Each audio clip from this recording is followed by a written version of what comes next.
पूरनपुर से एडिटर शारिक शेख की रिपोर्ट। कोतवाली परिसर में एसपी ने विदेश भेजने के नाम पर ठगी करने के मामले में कैंप लगाकर की सुनवाई।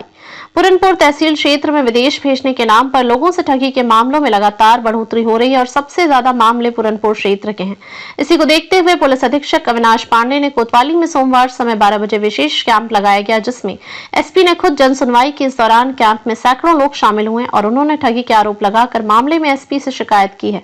आईलेट्स संचालकों ने विदेश भेजने के नाम पर लोगों से लाखों की ठगी की। लगातार ऐसे मामले सामने आने पर एसपी ने कोतवाली परिसर में विशेष कैंप का आयोजन किया है, जिसमें भारी संख्या में क्षेत्र के लोग मौजूद रहे। विदेश भेजने के नाम में ठगी हुई।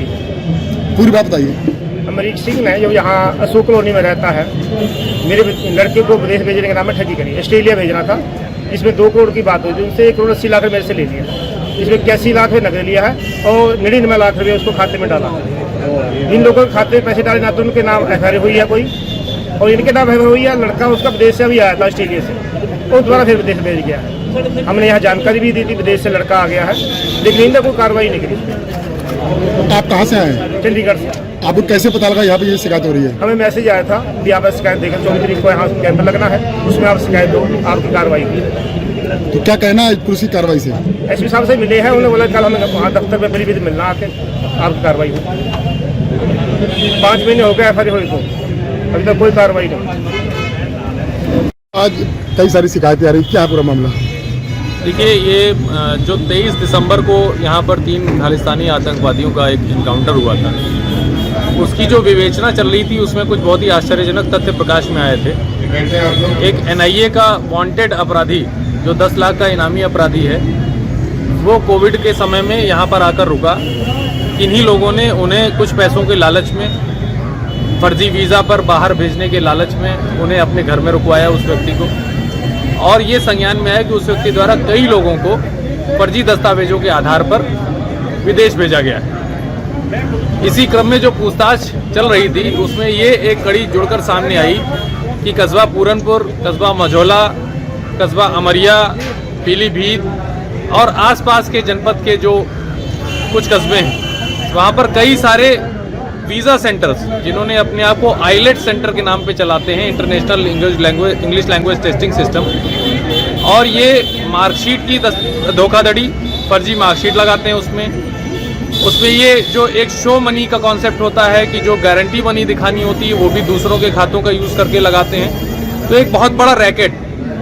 और ये भी उसमें तथ्य सामने आया कि डोंकी रूट से भी कई लोग बाहर गए। जो अभी डिपोर्टेशन से भारतीय लोग वापस आए हैं, उसमें उत्तर प्रदेश के 5 लोग वापस आए हैं और 5 इसी जनपद के ताल्लुक रखते हैं। तो इससे ये चीज़ एक स्पष्ट हो गई कि एक बहुत बड़ा रैकेट कार्य कर रहा है और किसी दिन ये भारत की आंतरिक सुरक्षा के लिए बहुत बड़ा खतरा बन सकता है और किसी भी व्यक्ति को यहाँ से बाहर भेजा जा सकता है। इसमें कुछ बातें ये भी सामने आई कि अंतर्राष्ट्रीय जो खालिस्तानी आतंकवादी संगठन हैं, उनके द्वारा यहाँ के लड़कों के खातों का यूज़ करते हुए जो मर्डर और रैंसम मनी है वो भी भेजी गई। ये सारी चीज़ें जब हमारे पास रिकॉर्ड में आई तो हमने इन दस्तावेजों को खंगालना शुरू किया कि कितनी कंप्लेंट्स ऐसे कुछ लोगों के पास आई।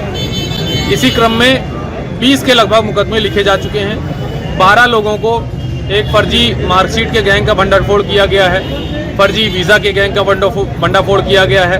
डंकी रूट का जो कबूतरबाजी होती है, जो ये यहाँ से जो इजी वीज़ा कंट्रीज़ हैं उनमें भेज देते हैं, फिर उसके माध्यम से भेजते हुए यूएस बॉर्डर पर वहाँ पर ये क्लेम करते हैं, झूठा क्लेम करते हैं कि भारत देश में उनको खतरा है, जबकि ऐसे कोई खतरे वाली बात नहीं होती। बिल्कुल झूठा क्लेम करके उन फॉरेन कंट्रीज़ को धता बताते हुए उनके वहाँ एसाइलम प्राप्त करते हैं। तो ऐसे कई गैंग्स का भंडाफोड़ किया गया है।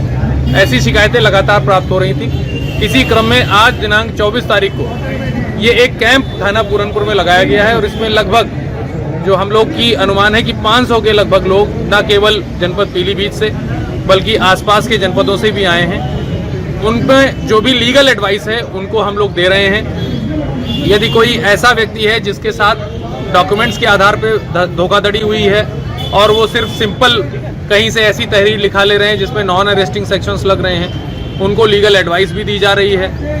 जो उनको वीज़ा, परमिट और अन्य डॉक्यूमेंट्स मिले हैं उनका ऑनलाइन वेरिफिकेशन भी हमारे द्वारा ही कराया जा रहा है।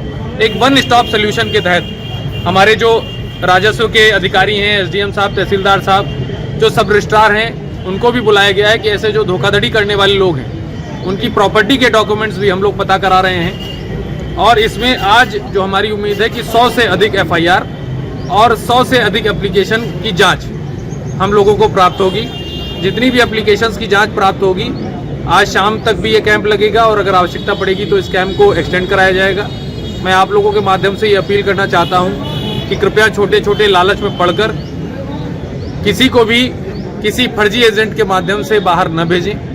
कई बहुत ही दुखी कर देने वाली कहानियां हम लोगों के सामने आई हैं। लोगों ने अपनी पूरी जमीन बेच दी है और पूरा पैसा पूरी संपत्ति उनके नाम लगा दी है और वो धोखाधड़ी का शिकार हुए। तो कोई ऐसे गलत एजेंट्स के हिसाब में ना पड़े। जो भी कैरेक्टर वेरीफाइड जिनका है, जो अच्छे लोग हैं, उन्हीं के माध्यम से लोग भाग जाएंगे। Thank you.